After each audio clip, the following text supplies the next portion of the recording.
दमदार उत्तराखंड एक्सप्रेस आप देख रहे हैं। आपके साथ मैं हूं कंचन डोगरा और सबसे पहले जानिए ऋषिकेश की खबर।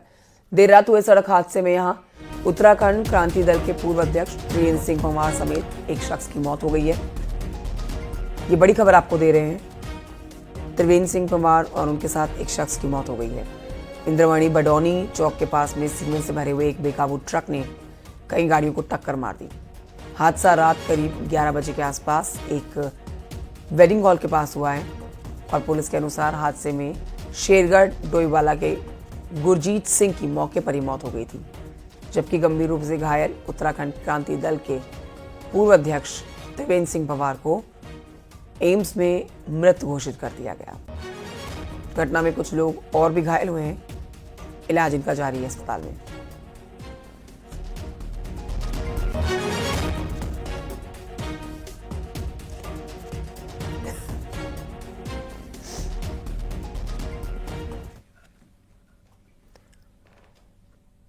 बढ़ते आगे आपको बताते हैं, सीएम पुष्कर सिंह धामी ने यूकेडी के पूर्व अध्यक्ष त्रिवेंद्र पंवार के निधन पर दुख जताया है। सीएम धामी ने सोशल मीडिया प्लेटफॉर्म एक्स पर पोस्ट किया है। उत्तराखंड क्रांति दल के पूर्व केंद्रीय अध्यक्ष एवं संरक्षक त्रिवेंद्र सिंह पंवार के दुर्भाग्यपूर्ण सड़क हादसे में निधन का दुखद समाचार प्राप्त हुआ। ईश्वर से प्रार्थना है कि पुण्य आत्मा को श्री चरणों में स्थान दिया जाए।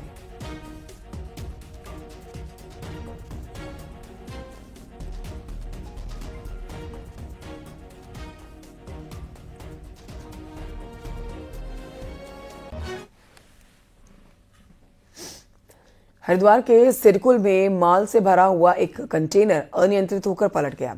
गनीमत रही कि इस दौरान ट्रक में किसी से टक्कर नहीं हुई है और ये बड़ा हादसा टल गया है। ये घटना देर शाम की है, जब गोल चक्कर से गुजर रहा कंटेनर अनियंत्रित होकर पलट गया, जिसमें रोड पर जाम की स्थिति बन गई। हालांकि पुलिस ने मौके पर पहुंचकर जाम को खुलवाया, ट्रैफिक शुरू किया गया। ट्रक ड्राइवर को मामूली चोटें आई हैं।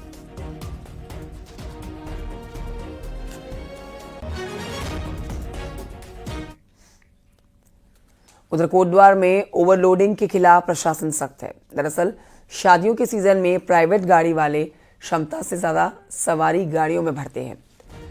वहीं आपको बताएं कि ओवरलोडिंग की वजह से कई बार सड़क हादसे भी होते हैं। ऐसे में परिवहन विभाग और पुलिस की ओर से लैंसडाउन से लेकर रिड़की खाल के तमाम रूटों पर चेकिंग अभियान चल रहा है।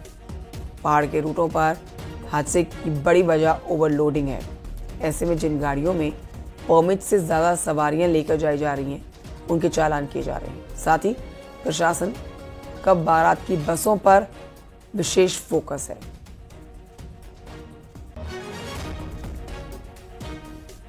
हमें वेडिंग सीजन्स चल रहे हैं, बहुत सारी बारातें यहाँ से जा रही हैं और ये एरिया रिखनी खाल का स्पेशली काफ़ी एक्सीडेंट प्रोन है। यहाँ पर ओवरलोडिंग की भी शिकायतें आई थी। सर ने भी हमें हमारे साथ काफ़ी कोऑपरेट किया और आज हमने स्पेशली चेकिंग किया है कि ओवरलोड ना हो, बस इसमें ओवर स्पीडिंग ना हो।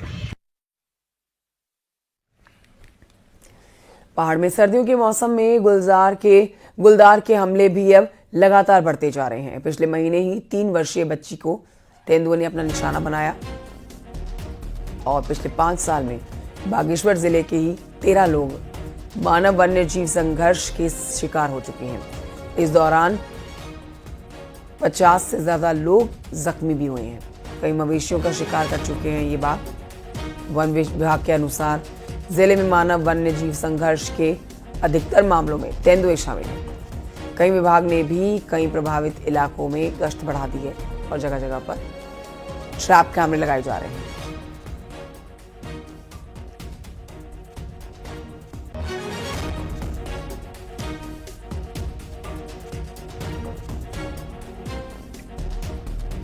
तो एक गुलदार आप देख रहे हैं, लगातार अब लोग डर के साए में जीने को मजबूर हैं, क्योंकि पिछले कुछ सालों का आप रिकॉर्ड देखते हैं तो इस साल पिछले कुछ सालों की तुलना में ज़्यादा अटैक हुए हैं गुलदार के, ज़्यादा लोग घायल हुए हैं, ज़्यादा लोगों की जानें गई हैं। ऐसे में गुलदार को पकड़ने के लिए अब लोग विशेष कार्रवाई की मांग कर रहे हैं।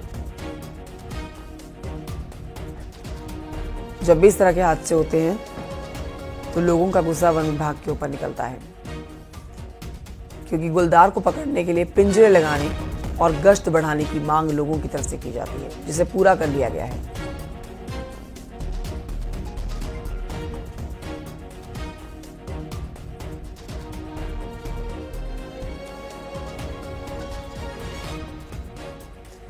सुष्मिता थापा और जानकारी देंगी, फोन लाइन पर मौजूद हैं। सुष्मिता, वन विभाग की तरफ से क्या कार्रवाई की जा रही है, किस तरह से अब पिंजरे लगाने और गश्त बढ़ाने की जो मांग लगातार की जाती है, इसके ऊपर कोई कदम आगे बढ़ाया गया है? क्योंकि अगर रिकॉर्ड देखें तो गुलदार के अटैक लगातार बढ़ते ही जा रहे हैं। जी देखिए, पहाड़ों में लगातार सर्दियां आते ही ये मामले हैं बढ़ जाते हैं। गुलदार का जो आतंक है लगातार पहाड़ी क्षेत्रों में देखने को मिल रहा है।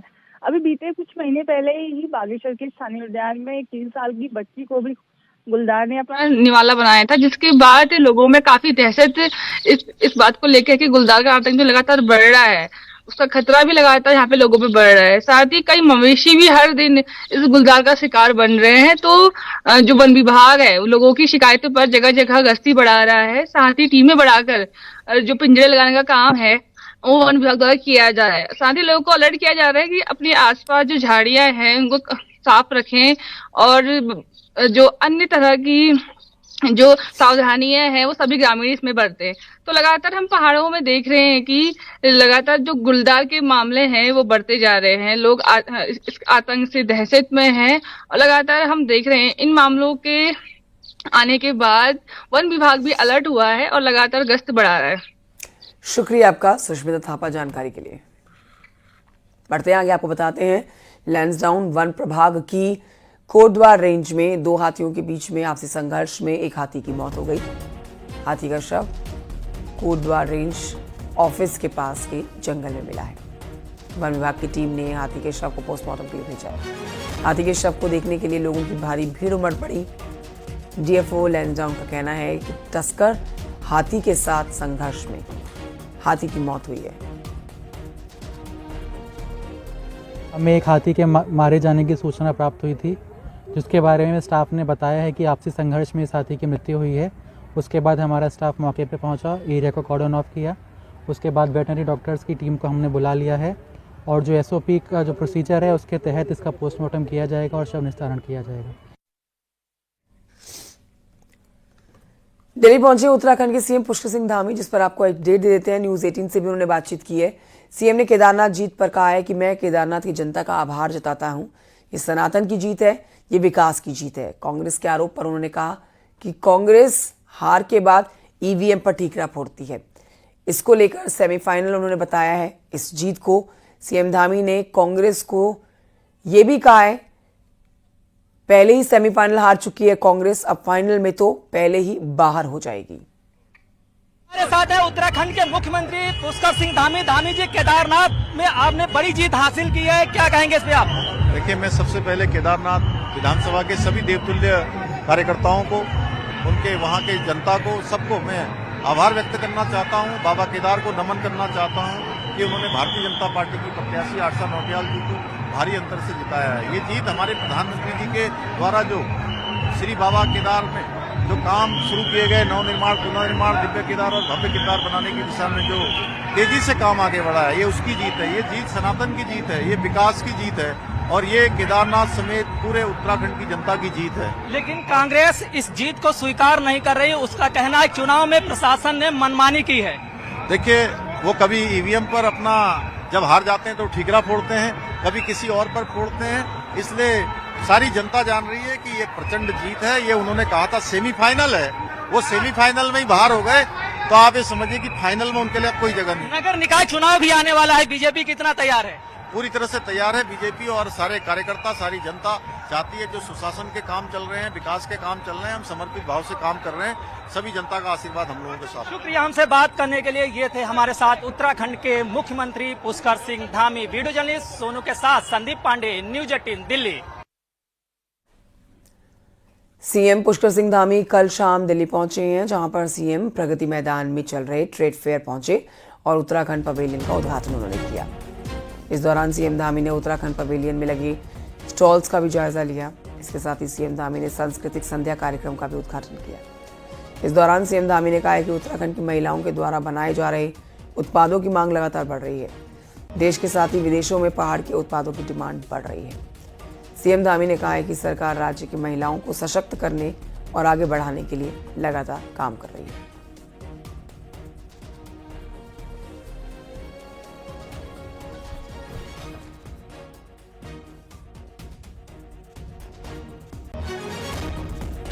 आज उनकी मांग दिनों दिन बढ़ रही है, चाहे वो मिनट्स के क्षेत्र में हो, चाहे वो अन्य क्षेत्र में हो, वो चाहे सिलाई बुनाई के सामान हो, सभी में आज सबकी डिमांड पूरे देश के अंदर भी हो रही है, दुनिया में भी हो रही है। हमने हाउस ऑफ हिमालय जो हमारा ब्रांड है, पिछले वर्ष आदरणीय प्रधानमंत्री जी ने उसका शुभारंभ किया था। उसके शुभारंभ के बाद आज तेजी से उसकी मांग बढ़ रही है। इससे हमारी महिलाओं को विशेषकर आगे बढ़ने का अवसर मिल रहा है, उनकी आर्थिकी भी बढ़ रही है, रोजगार भी बढ़ रहा है और अपने रोजगार के साथ साथ वो अन्य लोगों को भी आज रोजगार से जोड़ने का काम कर रही हैं और हम भी लगातार प्रोत्साहन कर रहे हैं। इसी प्रकार से अनेक क्षेत्रों के अलग अलग उत्पाद यहाँ पर लगा गए हैं और निश्चित रूप से एक बड़ा मंच है और इस मंच के माध्यम से हमारे सभी उत्पादकों को, उत्तराखंड के लोगों को भी आगे बढ़ने का अवसर मिलता है। मैं सभी को इस ट्रेड फेयर के लिए बहुत शुभकामनाएं देता हूँ। इसकी थीम है 2047 का विकसित भारत का संकल्प है।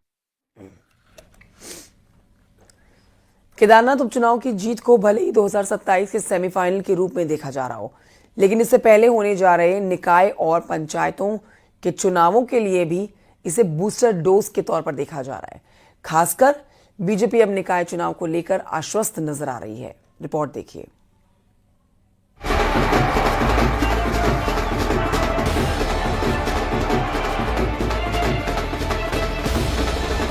उत्तराखंड में अब निकाय चुनाव की सरगर्मी शुरू हो गई है। निकाय चुनाव को लेकर बीजेपी 21 नवंबर को एक दौर की मीटिंग भी कर चुकी है। पिछले चुनाव में बीजेपी 8 में से 5 नगर निगमों में जीत दर्ज करने में कामयाब रही थी। इस बार नगर निगमों की संख्या बढ़कर 11 हो गई है। केदारनाथ में शानदार जीत के बाद उत्साहित बीजेपी प्रदेश अध्यक्ष का कहना है कि हम निकायों में भी पहले से भी बेहतर प्रदर्शन करेंगे। तो निश्चित रूप से कार्यकर्ता के अंदर एक उत्साह खड़ा हुआ है और भारतीय जनता पार्टी के केदारनाथ चुनाव के बाद जिस प्रकार अनावश्यक माहौल कांग्रेस द्वारा तैयार किया जा रहा था, उस पे केदारनाथ की जनता ने एक बड़ा प्रभावी समर्थन भारतीय जनता पार्टी को दिया है। और मैं कह सकता हूँ इस चुनाव के बाद नगर पालिका, नगर निगम के सब चुनाव में भारतीय जनता पार्टी प्रचंड मतों से जीतने वाली है और पिछली बार से अच्छा रिकॉर्ड हमारा रहेगा। इधर निकाय और पंचायत चुनाव से ठीक पहले केदारनाथ में मिली पराजय कांग्रेस के लिए किसी झटके से कम नहीं है। अब उसे निकाय चुनाव से पहले एक और चुनौती से जूझना होगा। टूटे मनोबल के बीच कार्यकर्ताओं को एकजुट करने का उसके सामने बड़ा चैलेंज आ गया है। हालांकि कांग्रेस का कहना है कि हमारी तैयारियां पूरी हैं। बीजेपी पहले निकाय चुनाव की डेट तो फाइनल करे। संगठन ने अपने स्तर पर जो हेडक्वार्टर में जो कार्य करने होते हैं, इसके लिए वो पूरी तैयारी कर रखी है। तो हम किसी भी तरह से इस मामले में पीछे नहीं है और जैसे ही सरकार डिक्लेयर करेगी तो निश्चित रूप में हम लोग भी चुनाव में बिल्कुल मजबूती के साथ हिस्सा लेंगे। वैसे बीजेपी को ये बताना चाहिए कि सरकार में रहते हुए वो बार बार इन चुनाव को टाल क्यों रहे हैं। नए परिसीमन के बाद उत्तराखंड में निकायों की संख्या बढ़कर 102 हो गई है। नगर निगमों की संख्या 8 से बढ़कर 11 हो गई है, तो नगर पालिकाएं भी 42 की जगह 45 हो गई हैं। निकायों के चुनाव भले ही छोटे लेवल पर होते हैं, लेकिन बीजेपी केदारनाथ के विजय रथ पर सवार होकर इन चुनावों में भी प्रत्यक्ष तौर पर कूद सकती है। न्यूज़ 18 के लिए देहरादून से सुनील नप्रवात की रिपोर्ट।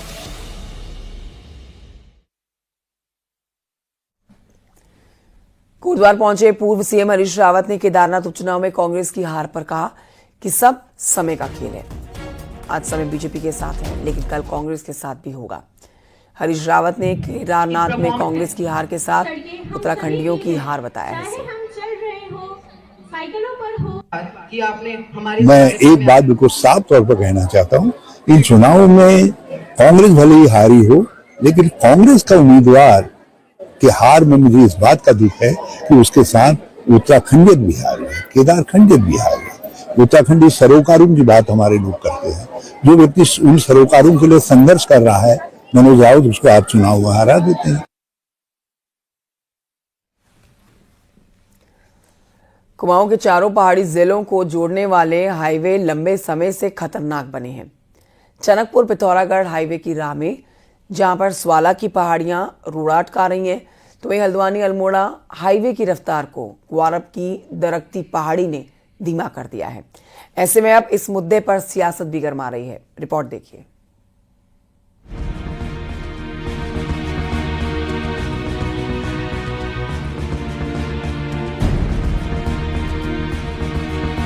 लंबा समय गुजरने के बाद भले ही टनकपुर पिथौरागढ़ हाईवे पर ट्रैफिक बहाल हो गया हो, लेकिन आज भी यहाँ स्वाला की पहाड़ियाँ खतरनाक बनी हैं। ऐसे में एनएच इन दरकती पहाड़ियों का परमानेंट ट्रीटमेंट करने में जुटा है।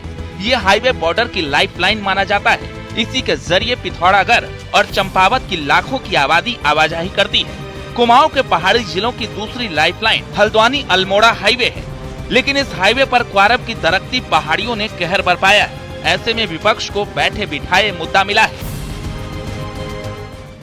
तो उस समय ये बिल्कुल क्लियर था कि इन मार्गों का सुधार होना है, इसमें कटिंग कम, फीलिंग ज्यादा से विड्थ निकालनी है। किया गया उल्टा, कटिंग पैराडाइज बना दिया गया पूरी चार धाम यात्रा सुधार मार्ग को, और नामकरण उसका बदल करके जो है ऑल वेदर रोड कर दिया गया। क्वारब की पहाड़ियों के लगातार दरकने से अल्मोड़ा के साथ ही पिथौरागढ़ और बागेश्वर की आवाजाही सीधे प्रभावित हो रही है। आलम यह है कि यात्रियों को कई दफा दूसरे रूट का सहारा लेना पड़ रहा है, जिससे सफर तो लंबा हो ही रहा है, साथ ही समय भी बर्बाद हो रहा है। क्वारब की पहाड़ियों के ट्रीटमेंट के लिए सड़क मंत्रालय ने 18 करोड़ की धनराशि भी जारी की है। बावजूद इसके लोगों का सफर कब आसान होगा, कहना कठिन है। हमारी सारी टीएसडीसी और सर्वे ऑफ इंडिया की टीम के माध्यम से जो हमको गाइडेंस दी गई, चूँकि उसी गाइडेंस के अनुसार हमको काम करना होता है, और इसलिए स्वाला का आज हमको ये सपोर्ट मिला है। स्वाला हमारा ठीक हुआ है। ऐसी यहाँ भी हम कुछ दिनों में हमारे विभाग और सभी विशेषज्ञों के माध्यम से जो रिपोर्ट आएगी, इस रिपोर्ट के अनुसार ही हम लोग काम कर रहे हैं। क्वारब और स्वाला कुमाऊं के दोनों अहम हाईवे के लिए अभिशाप साबित हो रहे हैं। ऐसे में इस मुद्दे पर जारी सियासी खेल भले ही किसी के लिए राजनीति चमकाने का जरिया हो, लेकिन इतना तय है कि हाईवे को राजनीति का टूल बनाने से लोगों की दिक्कतें कम नहीं होने वाली है। न्यूज 18 के लिए किशन जोशी के साथ विजयवर्धन उप्रेती, न्यूज 18। भारतीय टीम के विकेट कीपर बल्लेबाज ऋषभ पंत आईपीएल में सबसे महंगे बिकने वाले खिलाड़ी बन गए हैं। उनकी इस उपलब्धि पर उनके बचपन के कोच और खिलाड़ियों ने खुशी जताई है, खुशी मनाई है। सोमवार को रुड़की के 3 और खिलाड़ियों को ऑक्शन में खरीदा गया। रुड़की के रहने वाले ऋषभ पंत को लखनऊ सुपर जॉयंट्स ने 27 करोड़ में खरीदा है। पंत के लिए सनराइजर्स हैदराबाद और लखनऊ के बीच में जमकर होड़ लगी हुई है। लखनऊ ने आखिरी बोली 27 करोड़ रुपए की लगाई है। ये बात थी, और जब उनकी 27 करोड़ में उनको लिया गया, तो सभी खिलाड़ियों ने, एकेडमी के सभी छोटे बड़े खिलाड़ियों ने बड़ी शोर मचाया एकदम कि भैया वो सबसे महंगे खिलाड़ी हैं।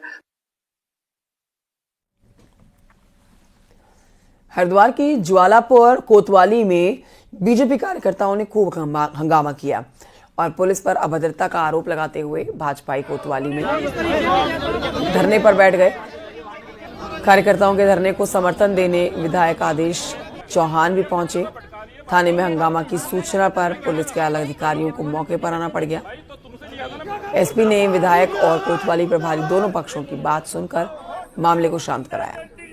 बताया जा रहा है कि विधायक आदेश चौहान का करीबी भाजपा कार्यकर्ता वरुण किसी मामले में पैरवी के लिए कोतवाली में पहुंचा हुआ था। आरोप लगाया गया कि ज्वालापुर कोतवाली इंचार्ज प्रदीप बिष्ट ने वरुण के साथ धक्का मुक्की और अभद्रता की। कोतवाल साहब जो प्रदीप बिष्ट जी थे वो अंदर से आए और आगे उन्होंने बड़ी अभद्रता के साथ मेरे साथ बात करी और धक्के मुक्की देकर मुझे थाने से बाहर कर दिया। उस संदर्भ में फिर हमारे अपने जो क्षेत्र के विधायक हैं, जिला अध्यक्ष हैं, जो जिले के प्रभारी, उन सबसे मेरी वार्ता हुई। तो फिर आपके कप्तान साहब का मेरे पास फोन आया, उन्होंने भी बोला, तो उसके बाद अब कोतवाल साहब ने एक्सक्यूज किया, अपोलोजाइज किया, उसके बाद धरना समाप्त हुआ। इस बीच में इनके कार्यकर्ता के द्वारा आरोपित किया गया कि उनसे अभद्रता की गई है, उसके संबंध में यहाँ पे सब लोग आए थे, सब में वार्ता हुई अब इसमें जो है समाधान निकाल लिया गया। राजधानी देहरादून से खबर, जहां पर अगर आप जमीन खरीदना चाह रहे हैं, आप ऐसा चाहते हैं करना, तो जिला प्रशासन ने आपके लिए एक अलग से सेल का गठन किया है, जिसमें आप उस जमीन की जानकारी जुटा सकते हैं। ये सेल जमीन की जानकारी, इसके साथ ही जमीन में चल रहे घपले से भी आपको आगाह कराएगी। देहरादून में जमीनों की कीमतों में भारी उछाल आया है। इसका फायदा उप आपराधिक प्रवृत्ति के लोगों ने उठाना शुरू किया है और एक ही जमीन के अलग अलग फर्जी दस्तावेज तैयार करके लोगों के बेचे जाने की जानकारी मिल रही है।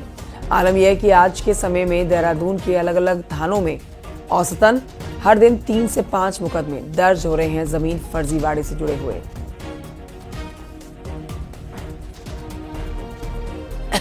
एक कियोस्क भी बनना शुरू हो गया है, जहां पे हम मुफ्त लोगों को ये एक्सेस दिलवाएंगे वहां पे कंप्यूटर्स रख के, कि वो रजिस्ट्री से पहले जिस लैंड के बारे में वो ट्रांजैक्शन करना चाह रहे हैं उसकी पहले पूरी स्थिति जान लें, जानकारी ले लें अपने पोर्टल पर। हमारा ही एक एम्प्लॉय उनको असिस्ट करेगा, सभी लोगों को। और इससे जो मिडल मैन है उनका भी कल्चर न्यून होना चाहिए। पौड़ी के सरकारी स्कूलों में जापानी और चाइनीज भाषा शुरू की गई है, जिसको सीखकर स्टूडेंट्स मार्केटिंग स्किल डेवलप कर रहे हैं। रिपोर्ट देखिए।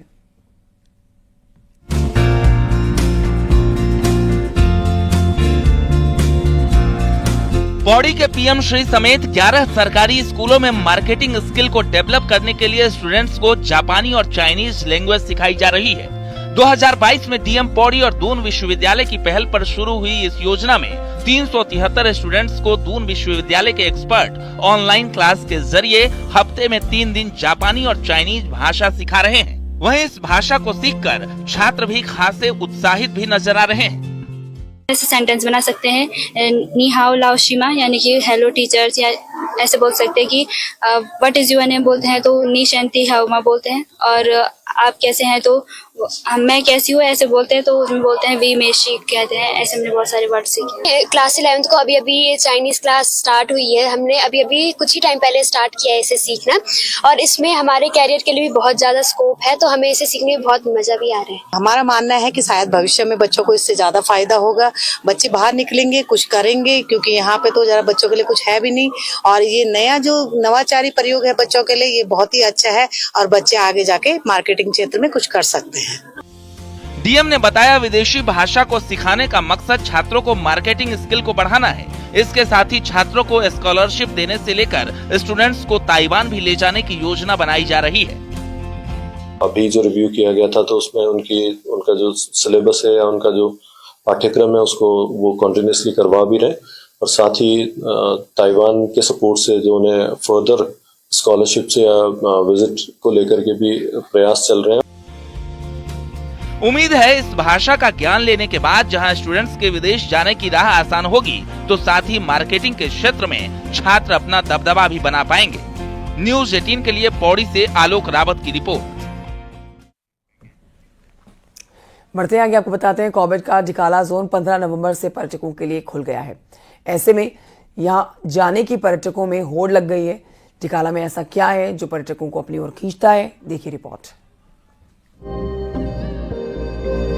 डिकाला कॉर्बेट का सबसे लोकप्रिय जोन है, जहां नाइट स्टे की सुविधा उपलब्ध है। इस जोन को नैसर्गिक सौंदर्य परबस ही पर्यटकों को अपनी ओर खींच लेता है। यहाँ पहाड़, नदी, घास के मैदान के साथ ही साल के पेड़ का आकर्षण अद्भुत है। पर्यटक यहाँ सुकून के 2 पल प्रकृति की गोद में बिताने का अवसर नहीं छोड़ना चाहते। तो यहाँ का वातावरण काफी अच्छा है। हम दिल्ली से भागते हैं पोल्यूशन से, तो यहाँ पर आके खुली सांस लेने को मिलती है।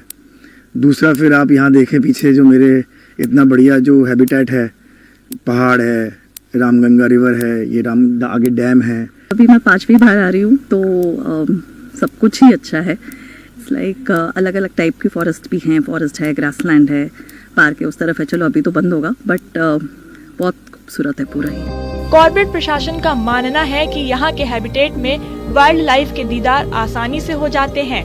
यहाँ का प्राकृतिक अनुपम सौंदर्य पूरे विश्व में प्रसिद्ध है, जिसके चलते ये पर्यटकों की पहली पसंद बना हुआ है। वाकई में बहुत पसंद आता है, क्योंकि कॉर्बेट टाइगर रिजर्व का जो सबसे पॉपुलर जोन है पर्यटकों के लिए वो ढिकाला ही है, और यहाँ पे ग्रासलैंड, वुडलैंड और वेटलैंड तीनों का मिश्रण है। तो ये जो ऐसा लैंडस्केप है जो वर्ल्ड में शायद कहीं और नहीं पाया जाता होगा। डिकाला में वनराज के दीदार की सबसे ज्यादा संभावना होती है। यहाँ से सनसेट की खूबसूरती तो देखते ही बनती है, जो डिकाला के इस जोन में चार चांद लगा देता है। न्यूज़ 18 के लिए रामनगर से गोविंद पाटनी की रिपोर्ट।